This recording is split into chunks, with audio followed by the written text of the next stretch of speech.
I'm Jackie Maxted. Today I'm lucky to be sitting with a digital media strategist.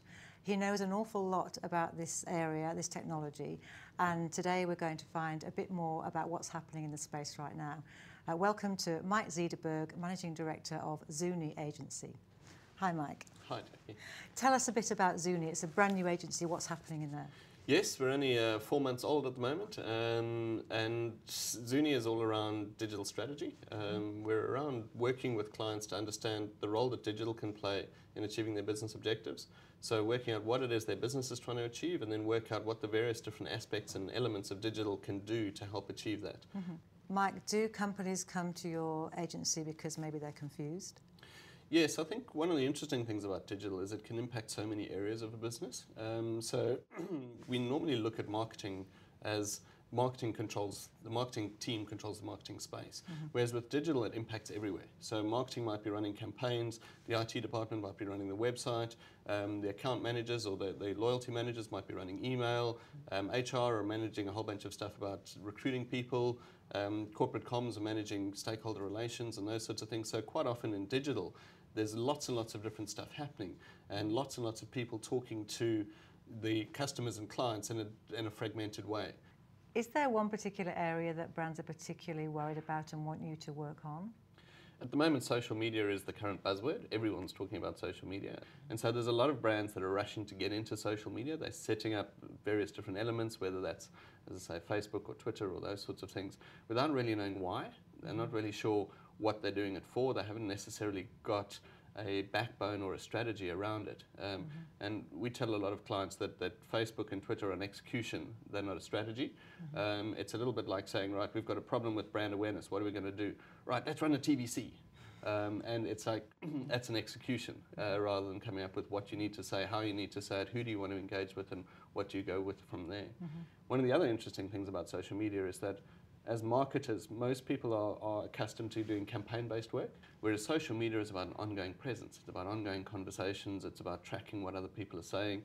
It's about responding. It's about being involved and being proactive. The other thing about social media is the conversation is typically not about you. It's about your customer. So social media engagement tends to be around areas of interest rather than product. It's not about what I can tell you, it's about what we can talk about that's of interest to you, and our brand happens to be attached to that. So what kind of objective would involve a Facebook type strategy campaign? You could use social media against most objectives. I mean, whether it's selling product, whether it's raising brand awareness, brand preference, those sorts of things, it all depends on how you use it. Again, it's a little bit like TV or print. You can use it for multiple different marketing objectives. Starbucks is an interesting example. I mean, they have one of the largest fan pages in the world. They have over 11 million fans of their fan page.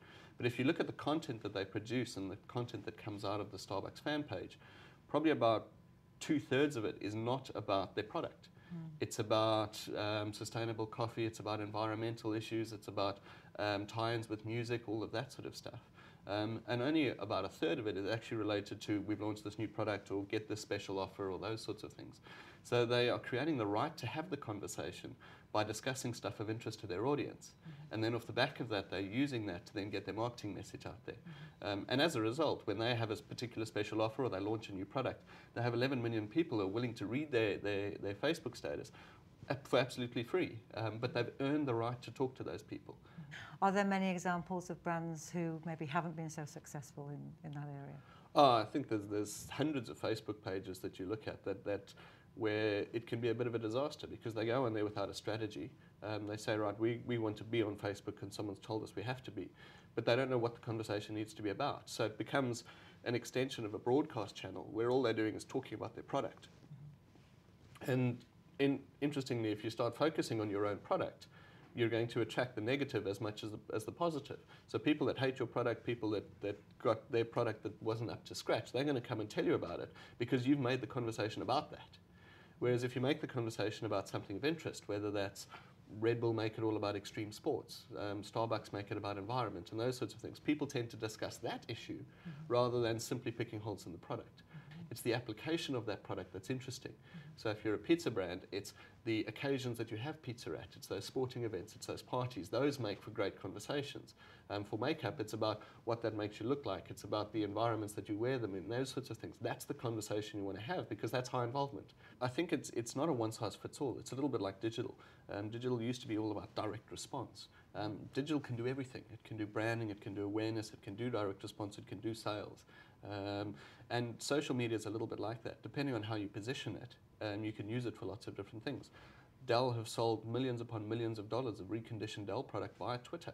And yet everybody says Twitter's a conversational mechanic. It all depends how you use it. ABC used Twitter purely as a broadcast feed to send out news press releases. On the other hand, Old Spice have used Twitter fantastically well in terms of engaging with the audience, and then using that as the back channel to create content that's then gone out through blogs and that sort of stuff. And it's all purely branding. They've done an amazing job of reinvigorating a very old and tired brand simply through the use of social media and creating really interesting content. Have you seen brands participating in social media and then pulling out and then trying again and creating more problems for themselves? Absolutely, and there's numerous case studies of people that have gone in, got it wrong, and then rushed away in a hurry with their fingers burnt. And I think the thing about social media is that you have to accept that you will get it wrong.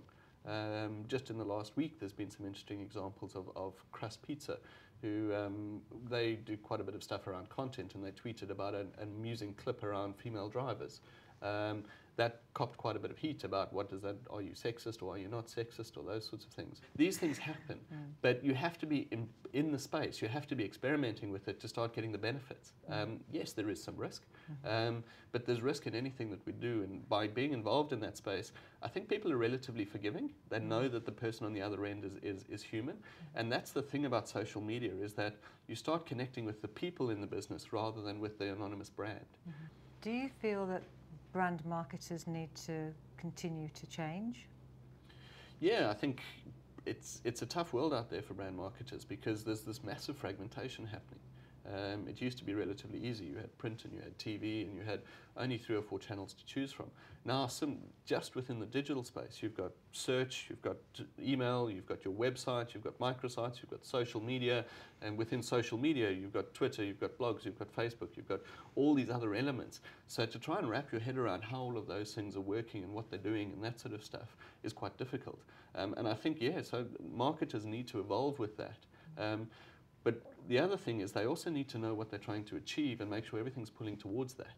So we see quite a lot of people building a website over here and doing some search over there and running a display banner campaign over here, and those things aren't connected. And as a result, this one's measured by cost per click for your search activity, and that one's measured by the number of visits coming to your page. Your display campaigns measured by click-through rates and those sorts of things. But none of them are actually tied back to what the business is trying to do, whether that's sell widgets or raise brand awareness or make sure the next time I walk into a shopping centre, a shopping aisle, I buy that product over this product. And it's that connection that people are just starting to work out. Is that the reason that they're still continuing to spend so much more in traditional media, because it's easier? I think it's comfortable. It's easy to say, we've done this for the last 20 years, our business is still here, therefore we must be doing something right. Whereas if somebody says, right, I don't want you to take all of that and put it into digital, that's potentially very threatening. If it all goes horribly wrong, people lose their jobs. So digital is held to a higher standard of accountability because it's new. If I take part of my budget and invest it into digital, I have to prove that it worked or didn't work. Whereas the budget that I previously, it must be working because we're still here, because we've still been selling product. What's interesting is that people are looking to digital because the other stuff isn't working as well as it used to. And so they're being forced into digital because their consumers and their customers are spending so much more time in that space that they can't get to them any other way. So they have to make that change. And digital, one of the strengths is that it's incredibly accountable. You can track everything. And one of its huge weaknesses is that it's incredibly accountable and you can track everything. Because you suddenly have all this information you don't necessarily know what to do with. I've run campaigns for clients where we've worked it all out and we've done all the numbers and we've said, right, it cost you $197 to acquire that customer. And people go, wow, that's a huge number. Wow, that's really exciting. I could have taken them out for dinner for that. And then you say, right, okay, well, that's really interesting. How does that compare to your TV campaign? And I'm like, oh, we don't know. It's like, What do you mean you don't know? Well, we've never worked it out that way. We've never looked at it as a cost per acquisition or that sort of stuff. And it's like, so you don't know if that number's good or bad. It might be that your TV campaign's costing you $2,000 a customer, and this is a really good number. But because it's so accountable, it suddenly makes it exposes a lot of what's working and what's not. And for some people, that's difficult. If I go to the financial director and I'm saying it's costing us $200 to acquire a customer to buy a $5 product, they're going to chop my marketing budget. And to some extent, I might rather not know. Because I know overall we sell the right number of products to justify the budget. But I don't necessarily want to know which piece is doing what, because it makes it too accountable. I suppose it is past the point of no return, though. It's going to keep moving. We have to follow our consumers, and customers are there in droves. I mean, people are spending more and more time in the online space, and it's gone from being a place where people do stuff, where they go and achieve tasks and do their banking and that sort of stuff, to where people go for entertainment, they go for connection, they go for family, all of that sort of stuff. Social media has driven people into that space where it's becoming more and more somewhere where you spend time to connect with other people. It's all around entertainment and that sort of stuff. As a digital strategist then, Mike, what would you recommend beauty companies who are very traditionally still involved with print media and TV to an extent, who are dabbling in online, but really their focus is very much traditional? What would your first kind of tips be to them in re-evaluating that? I think beauty is an interesting space. It's a really nice category to be in, and as you guys will know well, because it's high involvement. People care, people are involved, they want to have that conversation, those sorts of things. When you get into products like toothpaste and that sort of stuff, people just don't care. So getting them involved in a conversation, you have to attach stuff. With beauty products, you can actually, particularly with your advocates, people tend to be involved, they tend to want to have those conversations, as evidenced by all the stuff that happens on Beauty Heaven and the involvement you have from your advocates there. So I think that it's important that beauty brands move into that space and are involved in the online space. Simply from a product awareness. If somebody is looking for your product, they need to be able to find it, whether that's by search, whether that's simply by finding who your stockists are, whether that's actually purchasing it online. So from a more sort of hygiene factor, prosaic level, they need to be there. It's the equivalent. Digital is now the equivalent of the Yellow Pages ad or the store listing or being in your major retailers, because some of those major retailers are now moving into the online space. So at a purely practical level, they need to be there. And then from a brand engagement perspective, the opportunities are huge because they can actually engage with those advocates. Best example is the Best Job in the World campaign. It wasn't just that they were offering that best job in the world to people and they submitted that video. They had the wildcard entry that said the person who has the most followers that vote for their entry then will be part of the final 16. So that meant every one of the 35,000 videos they had, every one of those people was telling all their mates, you've got to vote for me, you've got to get engaged. If you can get your advocates working on your behalf, promoting your product, you've solved most of the battle, and it's cheap. One of the comments we hear most is, what if someone says something bad about my product? Do you come across that?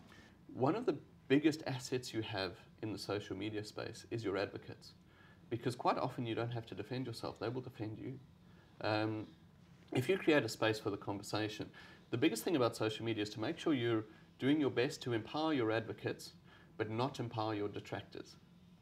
So don't create tools that can be used against you, but create tools that can be used on your behalf. And that means that where you do create spaces where you are creating content, you want to moderate it. Where you do have discussions going on, you want to make sure that you're looking at that you have clear terms of use. And your terms of use can include things like, if somebody's just being blatantly rude, we can take it down. But you want to allow those negative comments, because everybody knows this negative stuff. And people want to see the reaction to that negative. If you create a social media space, it can become a bit of a lightning rod for your detractors, and it gives you the right of reply. People who hate your brand are going to hate your brand.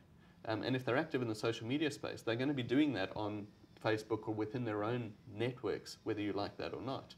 By getting them to do that in your space, you have the right of reply for the first time. So you can say, right, well, you're saying X, Y, and Z. Well, actually, that's not true, because we've done this and we've got that and we've looked at this and that. So you're actually being able to mold that conversation rather than simply letting that happen in the wild, which will happen anyway. Mike, as always, that's been incredibly interesting and informative. Thank you very much for your time today. Thank you very much. You're welcome.